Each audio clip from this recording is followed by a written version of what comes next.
What is up, everybody? Welcome back to the channel. My name is Brandon and the channel is 540 Flips. Hope everybody is doing good out there. It is Wednesday, January 31st. We're closing out the first month of 2024. It is crazy to even think that it wasn't long ago we were saying, hey, fourth quarter is here. Hey, it's Thanksgiving. Hey, it's Christmas. And now we're like, hey, the first month of 2024 is over. So hope everybody has had a great start to the year. Hope your sales have been going well. If you've went out sourcing, if you're in an area that has, still good weather or whatever, or if you're a thrift store person and you've been out sourcing, hope things have been going well. I got a few things to go over today. First of all, I have been doing little shorter, they are not shorts because shorts are limited to a minute, unfortunately, but I've been doing just little short, couple minute videos showing the sales each day. Hopefully folks have enjoyed them. I know they don't get the most views, and it is what it is, but people say they like to see sales, and so I thought it would be a way for me to just record like after I pull everything before I pack it up and just kind of show there's not like editing in it. I'm not putting the little pop-ups and stuff because that takes time. But I've been recording those, sharing them. I'm going to put them in this video today. That way it's all in one video. I also have a topic to go over that was a request, a comment on the last video, and it was by Lisa Durr, I think is how you pronounce her last name. If not, Lisa, I apologize. She is a supporter of this channel. She supports the guys over at RAN. I've seen her, on other people's lives and things like that, in comments and everything. So she had commented and asked a question. Well, actually, she said that she would like to see some information on pricing and then opinions on pricing and the race to the bottom.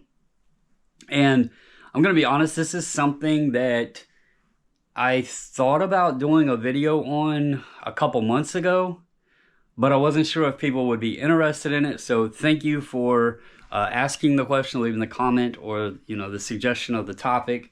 And I hope that my perspective of it can help be useful not only to Lisa but to others out there. I find that I may possibly have, and I'm not saying like nobody else it deals with this, but the perspective of the race to the bottom is something that is interesting to me because as you see behind me, I have sports cards, sports memorabilia, collectibles, that sort of thing. But cards themselves are a very, very, very volatile market. It is a highly saturated market, but it is also a very liquid market, if that makes any sense.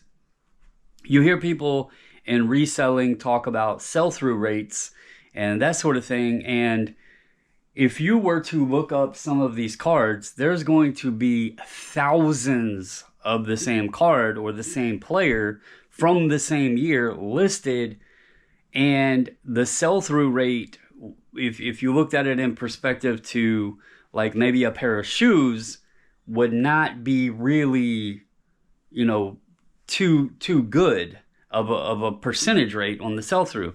However, it doesn't take much for a player to have a good performance, and next thing you know, their stuff sells really quickly. And so I just got an eBay message. Another sale. Awesome. So I'll have to pause this when I do the what sells. But anyway, a good game, a good performance, or maybe a trade or an MVP or a championship or something like that can boost a player's interest to where that sell-through rate can change very rapidly, where as like a pair of shoes, it's not going to change it much. You get seasonal items like maybe holiday decorations, Christmas ornaments. Those sell-throughs can change because of the period of the year. You know, if you sell jackets or something, obviously your sell-throughs are going to be better in the winter than they would in midsummer. But cards could be literally like, a player could be in the off season and sign a huge contract and start getting, you know, a bunch of press, and his cards could go up. Or the exact opposite, he could do something stupid and get bad press and his cards go down.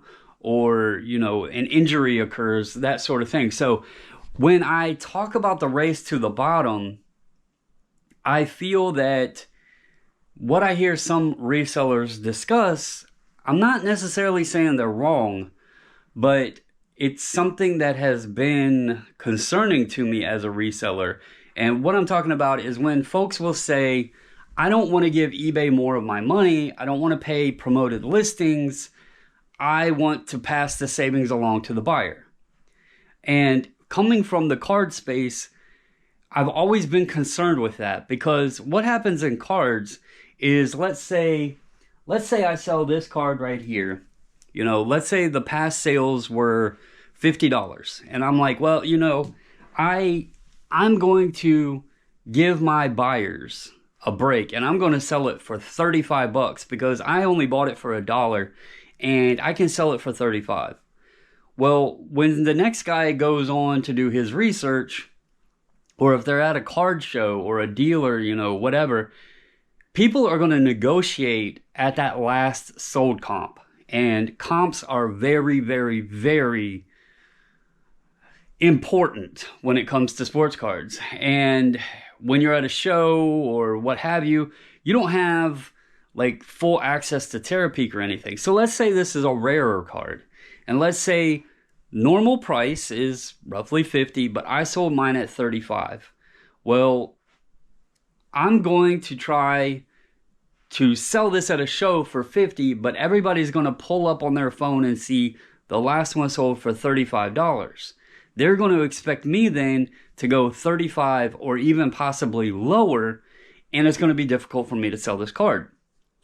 Likewise, if I had it on eBay for 50, because that's what the market value had been on it, but somebody sold it for 35, I'm going to get messages, hey, would you take 35? Would you take 37? The last one sold, you know, and that's just how it is in this market. And so that's what I am relatively accustomed to. So when I hear people say, and I'm going to use, you know, just shoes again.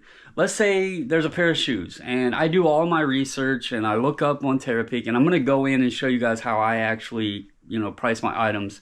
But let's say I go on Terapeak and I see, you know, consistent sales of $30 for a pair of Nikes. And somebody's like, well, I want to, you know, get rid of them and there's 10 pairs listed. I'm just going to price mine $5 lower. Well, based on the way a lot of people do their research, if you're at $5 lower because you don't want to promote, you want to pass the savings along to your buyer. Okay, you knock $5 lower, you can beat the competition to move your item. But then what if the next day somebody else wants to beat the competition and they go $5 lower than you? And that's where, you know, the question becomes opinions on race to the bottom. I feel like a sale here or there, auctions that happen sometimes, which, you know, there's some things that get auctioned out there that just shouldn't. I don't know that they will 100% affect the open market on most items. I think where it really becomes the issue, like if you sold the pair for $5 less and all of the other pairs were at normal market value, I don't think you're going to get as much pushback on, well, the last pair sold for, you know, 25 instead of 30. Can you do 25? I think most buyers in, you know, general merchandise understand, like, the pair of shoes at $30, brand new, they're $120. They're going to be happy with picking that nice pair up for $30, especially if they're in good, clean shape. So I don't know that it hurts the market as much in that sense, but I do feel that it puts a downward pressure and lowers potential market values on certain categories, especially if they're heavier available items, heavier listed items, if people are always trying to undercut the next person. And I get the theory of, well, I want to pass the savings on, but every time you lower the value of that item, you are hurting the market. You're literally putting that downward pressure on the market because, again, comps are there. People can see what things sell for. You look at it on the other end of the spectrum. Let's say you sold it for $25 and you're at a yard sale, and you get on your phone and you see them shoes there, and let's say there were $3 at the yard sale, and you're someone that in your mind you always want a 10x, right? So those shoes are $3, and you see that they sold for $30, you're going to pick them up. But if you look and the last sold was for $25, and then maybe a sale after that happened at $25, and that's what you're seeing, that's what you're comping at, well, then you're telling yourself, well, now they're only at 8x. I don't want to pick them up. Now, it doesn't sound like a lot. $5 isn't that much, but there are people that need that multiplier when they're sourcing and when they're comping items out. So even that little bit right there, even though it's only $5, it can also affect the way people source, because you start adding in. You're like, all right, if I pay $3 and I sell for $25, I'm at $22. I take out my fees and everything. I got to make sure I got shipping and this, that, and the other. And it becomes down to where you're not making that much money. And so at $30, that's an additional $5 profit that somebody could have on that item. So I really think that it can have an effect on not only just the way people are pricing, the way items move, but also it could potentially mentally tell people not to buy things if they go out and, they pull it up and they're like, oh man, it's only $25. And whereas it might have been consistently selling for 30 or 32 even, but somebody just wanted to move it quicker. So, and I also do think it is kind of dependent on maybe category, item, how much of it is available, that sort of thing. I feel if it's lesser amount of items, the difference won't matter as much, because if there's a demand and a low supply and somebody wants to just sell it quick and they price below market, I don't think it will affect the other ones because there's not a high availability. Where it's going to mostly affect people is in higher supplied items, because then there's a lot more competition there. There is a lot more supply there, and the demand will wind up watering down to where people are always going to go, they want that lowest price. And if they can see, a movement downwards, they might wait. They might wait until somebody sends an offer out or, whatever. And then those items could be affected in the down, in the race to the bottom. So that's just my opinion on it. I know others may think I'm silly, but this is looking at it from two different lenses here, because I am used to this market. This is what I've been into for a very long time. In fact, coincidentally, I just had a message on a Sandy Koufax rookie that I have listed for $379.99. Seller or buyer messages me and says, hey, if you are willing to, I would love to offer $300 if you would take it. And so I knew what I had it priced at. I knew what kind of my wiggle room on it is comfortably. But then I go on and I just look, has there been any new sales? Because that's the first thing you got to look at. Has there been new sales? Has the price changed? And there was a recent sale 2 days ago, and the card actually sold for almost $400. It was like $398. Now remember, mine's at $380. Now, a key with vintage and cards in general that many people don't understand or would comprehend unless you're doing it, quite often. Just because a card is the same card as another, just because it may even be graded and have a number on the slab, there is still a huge difference in one card to the next based on eye appeal. So you have to be comfortable and knowledgeable on how to price cards and price them appropriately based on eye appeal as well. So mine at $380 doesn't have the same eye appeal that the one that sold for $398, even though it's the same card, same conditional numerical grade.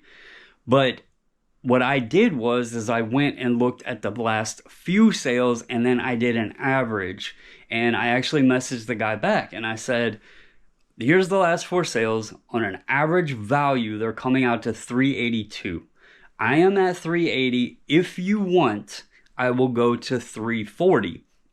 And the reason I said that was the lowest out of the ones I had, the last several I had tallied up was $330 and $350. So I was like, I will split the 2 lowest sold values and I'll give it to you for $340 if you want it. And he comes back, obviously, oh no, I can only do $320, and even then I'm stretching further than I want. And I'm, okay, sorry, but that's what you deal with in these kind of categories. Collectible category, comic books are another thing. I'm sure memorabilia, if people do sports memorabilia like game used stuff or that sort of thing, it's a very fluctuating market, and it can help you open your eyes up. And I was actually talking to Leroy earlier today, and I said, I think the experience here has actually helped me with my reselling and pricing items there, because one, I'm not attached at all. When I'm buying something to resell it, I'm not attached to it. So I don't have an emotional or attachment at all. I literally am just pricing out. I'm looking up, researching the item, finding a price, knowing what I paid for it also helps play into it. And, I want to be close to market, but I'm also wanting to price it to move. And even, a buck or two sometimes on some of these items can get things moving out. And I don't think that's going to affect the market as much, or the pricing. But if everybody is competitively going down, then yes, you will have a fast race to the bottom and, difficulty in pricing. So let me go and show you guys some sales, and then we will come back. I'll jump on the computer and I'll talk about how I actually price my items. So stick around. Be right back. All right, I'm back. Went and pulled these that just sold. A little pair of Articles of Society women's jeans, size 28. I was just joking with my wife. It's funny, I had talked about women's clothing and the return requests. Those all happened in the beginning of January, and here we are heading into the beginning of February, and I'm selling women's clothing. So let's see how it goes this time. But those sold for $9.99 plus shipping. Next here, these are some Marchand MR1 slot cars, HO scale slot cars. I don't know if they work. I do know one of them needs a new guide pin. Bought this set for like $5. I broke the whole set down and just started piecing it out. These little cars sold for $39.99 plus shipping. So that's pretty awesome. Here is a Lego Speed Champion set. 2018 Dodge Challenger SRT Demon and the 1970 Dodge Charger RT. This is brand new and sealed. I bought these several years ago. I actually had a 2014 Dodge Charger RT that I had tuned and exhaust work and engine work done and all that. Never did get a Hellcat. I looked at them, but now they are way higher than they used to be, and they're only going to keep going up. So those aren't in the cards anymore, but I bought 2 of these sets. I put one together, and then this one was sealed that I had just sitting around. Figured I would throw it up. Sold for $32.99 plus shipping on that. Let's see here. Food processor, this little thing, it sold for $29.99 plus shipping. It is a West Bend high performance food processor. Next is a simple card here. Gary Trent sold for $1.50 plus plain white envelope. This little bug flying car here. This sold for $9.99 plus shipping.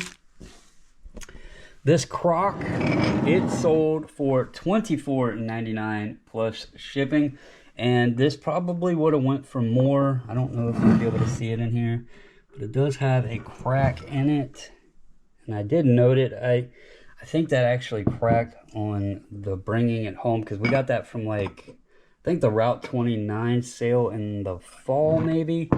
Can't remember exactly. It was one of the route sales, and I think it got broke or cracked when we were on our way home. This is a Vera Bradley, and it does have a little wallet inside there. But that did $14.99 plus shipping on that. So 1, 2, 3, 4, 5, 6, 7, what is that, 8 sales there. Not too bad. So all right, go back into the computer room and I'll show you guys how I kind of price some of this stuff out. All right, guys, back over here in the card room on the computer. I'm going to show you guys how I go about like pricing items out. I'm going to actually just, go ahead, show you. I go into sell right here on the tab up in the right corner. It's going to bring you up to your seller hub. Then you go to research, and it's going to bring you to Terapeak. I don't know why that's set to 2 years right now. I always just have it on the last 3 years, just because not everything, obviously, if it's a common item, it's going to have 2-year history. But if it is something that is uncommon, it's nice having that 3-year history, because there just may not be a lot of it out there. And looking at 2 years, you may not see it. Now, again, when I was talking about sell-through rates and all that kind of thing earlier, that's looking at it in a 90-day thing. But if you utilize Terapeak, you can actually get even a better idea, because let's say we'll get into it. All right, so I'm going to go ahead, and those little HO cards, those slot cards, I'm going to show you guys like that one, and kind of use it as an example. So those are Marshawn MR-1, and I'm just going to put slot card. And then that's going to bring me up a list here, okay? And this is very generic. This is the easy way, I'm keeping it very basic here so it can be easily understood. All right, so Marshawn MR1 slot car. I want to click this over here to keep this sorted by current. Okay, and you're going to see right here, it has mine, $39.99, $5.99 shipping. So what I did before this, so I went down through here and I would search for, because you're going to see a lot of them here, like that's not the one I had. That's not the one I have. You're going to see a lot of them here. There's pieces. There's a little Jeep. Here is a couple of Jeeps. So you get an idea. What this does is it allows you to see a lot of the pricing, and over here it shows you how regular do these Marshawn MR1 slot cars sell for. So that's one thing. But then I knew that mine were Porsche, and you can see I put Porsche here in the title. So let's go Porsche and add that to the title. That's step number 2, breaking it down, narrowing it down. This is part of doing your research. And I know some people, they're just going to like Google Lens it, get what the title is, go in, throw a price on it. Some people just go into the actual eBay search, looked at the last solds or whatever. I always use Terapeak. People do it different ways. This is just how I prefer. So, all right. So when you put in Porsche, it's going to bring up these. These are the Xerox ones. They're from a different set. So, but it gives me an idea. And then I came down here and I seen these. So these were the 2 I had, a yellow and a white one, number 11, number 4. And so this gave me a price of $36 on auction, and they sold May 24th, 2023. Now, I did not know if mine worked. So when I'm pricing, especially an electronic item or something like that, if I don't know whether or not it works, I want to make it more appealing, first of all. But I also, want to make sure that the buyer knows, hey, I don't know if this works. It's untested. So, two things, I'm going to price it at a price that isn't leading the buyer on that it works. All right. So, we're talking about race to the bottom and that sort of thing. In this instance, it says untested and read. Okay. I try to make sure my title is stood out there. That crock that I sold, I put on there, read, cracked, read. And then that way a buyer's not just saying, oh, well, this is a great deal, let me buy it. It's giving them a trigger to go on and look at the listing and see, the details of it before they buy it, just thinking, oh, I'm getting a great deal. These cars might work perfect. I haven't tested them. I know the one needs a guide pin. I don't have a guide pin. So that's, another part to this whole thing. But I seen these sold for 36. So I was like, all right, let me look at these. Well, these Xerox ones, they're pretty commonly sold and they're selling for 25 to 30 bucks. So my thought was, all right, if those are getting 25 each, two cars would be 50. If I put them at 40, they might be appealing to somebody. And so that's where I got $39.99. Now, people have asked about packing, and I will attempt to show how I pack my items, but I do order boxes. I have 3 boxes specifically that I always keep on hand, but then there are some other boxes for different things like DVD VCR combos, golf clubs, um, vinyl records. I have a few other boxes, and then I also keep boxes like if my wife orders off of Amazon or from Sam's Club or whatever. They send all different sorts of kinds of size boxes, so I will keep a supply of those as well and reuse boxes for odd sized items that don't fit into what I'm actually ordering, or if it's cheaper or whatever because of the size, or when I'm shipping out graded card orders, I have boxes that I can use for those as well. So what I do here is anything that is light and small. Now that's the simplest way to say it. If it is light and it is small, and what I mean by small, it'll fit in an 864 and it doesn't weigh very much. 99.9% of the time, I price those items at $5.50 to $6. Okay. These here, since it was 2 cars, they had the little motors in them. I didn't know and I don't pack my stuff and weigh it and all of that stuff and do the calculator. I do everything as standard shipping, and I put the shipping price in the listing. So when I held them, I didn't know if they would break that like 13-ounce barrier. I don't think they were over a pound, but the motors had a little bit of weight. So that's why I bumped it to $5.99. Hats, things that I can tell are 8 to 7, 6, 7, 8, 10 ounces even. I do those at $5.50. And that, like, it gives me just a standard price. It covers my shipping cost. It helps a little bit cover the boxes, and I use packing paper and stuff. So that's where I do my pricing. Now, what if it's a larger item? Then what do I do? Well, one thing that is beautiful with Terapeak and why I like it so much is it actually will tell you average shipping. So you can kind of see here, average sold price of this generic search, Marchand MR1 slot car Porsche. It tells you an average sold price. It tells you an average shipping price. It tells you how many people, and that won't go away. It tells you how many people do, what percentage does free shipping. Tells you how many of them have sold. And then the other thing you can do is you can go over here and go to active. And this is what I love about Terapeak is when people are talking about the sell-throughs and everything, you literally have all that at your hands right here. Like you can go and see how many have sold, right? And the actives. Now, I do have it on 3 years, but it's very simple. I can see the dates right here, like how, frequently. Mine sold today, and the last one that sold was November 26th, but there's only these 2 available.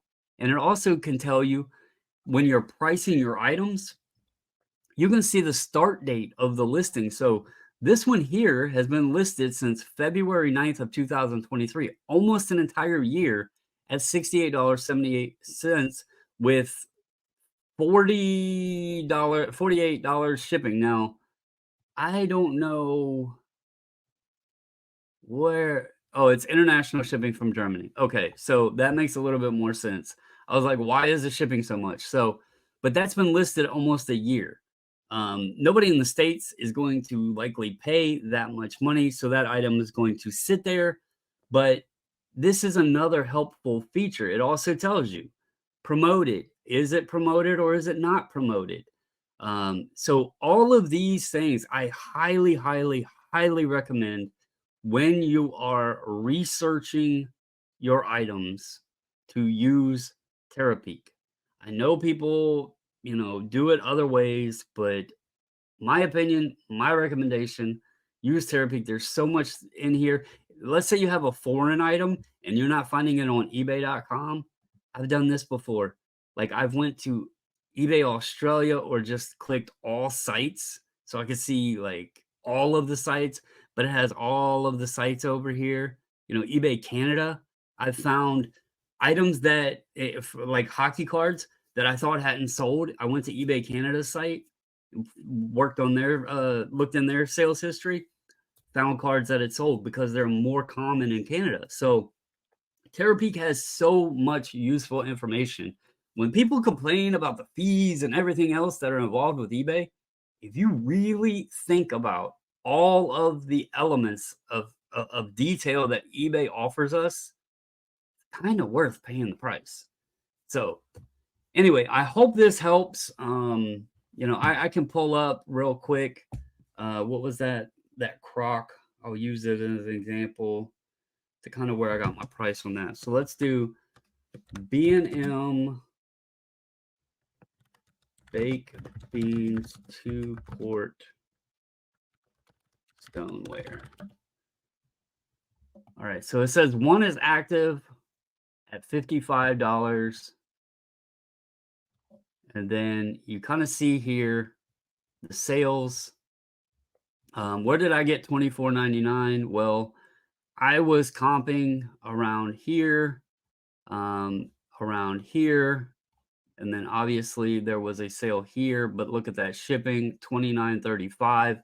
So again, I don't just look at what it sold for, I do both. And so this here was $47 on this with the shipping cost. This one is $47. This one is $44. So, the last 3 were right there, 45 to 50 bucks. If you look at mine, it's $40. So I figured throw it up. If somebody wanted it, great. If they didn't, no worries. And it's only showing one active, and that one's going to cost you 75 bucks. So, and that one was actually September 19th, 2023, which I don't know if it tells me now that mine's sold. I don't think it tells when I listed that, but you see there, read, I put that in there. That way people knew that it had a crack in it. So, but hopefully this helps a little bit. I find Terapeak so useful when pricing my items. I feel it helps me a lot with making sales. And yeah, hopefully this helped everybody. I hope all of your Januaries have been great. And yeah, if you wouldn't mind, hit that subscribe button, give the video a thumbs up, comment below, and I will catch you guys in the next one.